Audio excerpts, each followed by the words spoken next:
Hello बच्चों, यहाँ प्रश्न निम्नलिखित सारणी से माध्यिका ज्ञात कीजिए। दिया है वर्ग अंतराल और बारंबारता दी हुई है। तो चलिए इस प्रश्न को हल करते हैं। मुख्य अवधारणा अगर मैं इस प्रश्न का लिखूं, मुख्य अवधारणा, तो माध्यिका का सूत्र पहले हम लिखेंगे कि माध्यिका का सूत्र क्या होता है। तो एल जोड़ में n बटा 2 माइनस में सी एफ बटा में एफ गुना में एच होता है।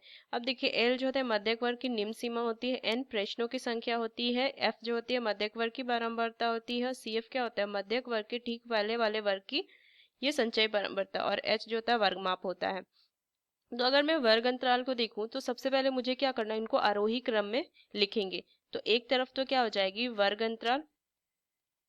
अंतराल लिख लेंगे एक तरफ, वो भी आरोही क्रम में। तो सबसे पहले आ जाएगा 4 से 7, 7 से 10, 10 से 13, 13 से 16 और 16 से 19। इस तरीके से हमने वर्ग अंतराल लिख ली और एक तरफ उनकी बारंबारता लिख लेंगे, एक तरफ उनकी बारंबारता और एक तरफ उनकी संचयी बारंबारता, संचयी बारंबारता इधर लिख लेंगे।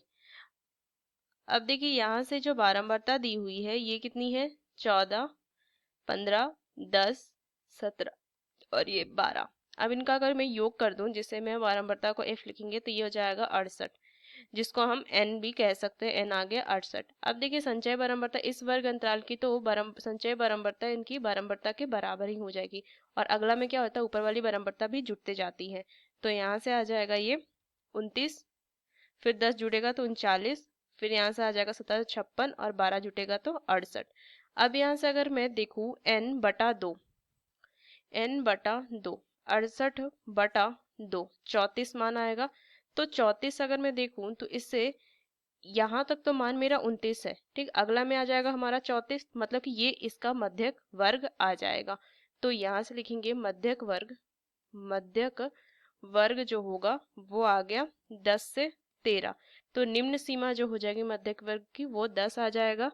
वर्ग माप कितना है, h बराबर 3 है, और f क्या हो जाएगी 10 हो जाए मध्यक वर्ग की बारंबारता, cf कितनी हो जाएगी। अगर मैं cf देखूं तो इसका मान आ जाएगा 29, ये 29 हो जाएगा ना, यहाँ से इसके ठीक, हाँ 29 हो जाएगा। तो ये 29, तो बस इसको माध्यिका हम ज्ञात करेंगे। बराबर 10 जोड़ में n हो जाएगा, n बटा 2 34 माइनस में सी एफ 29 बटा में f 10 गुना में 3। तो 10 जोड़ में इसको घटाएंगे मान तो ये कितना आ जाएगा, देखिए 14 में से 9 गया, 5 बचा और 2, तो यहाँ से हो जाए 2 में से 2 गया तो 5 बटा 10 गुना में 3। तो यहाँ से जाएगा 2 बार में, तो 10 जोड़ में 3 बटा 2। तो यहाँ से मान कितना हो जाएगा 11, इसको लिख सकते हैं कि 1.5, तो यहाँ 11.5। तो ये माध्यिका आ जाएगी 11.5, 11.5। तो इस मुख्य अवधारणा का इस्तेमाल करके हमने इस प्रश्न को हल किया। आशा करते हैं प्रश्न आपको समझ में आया। धन्यवाद।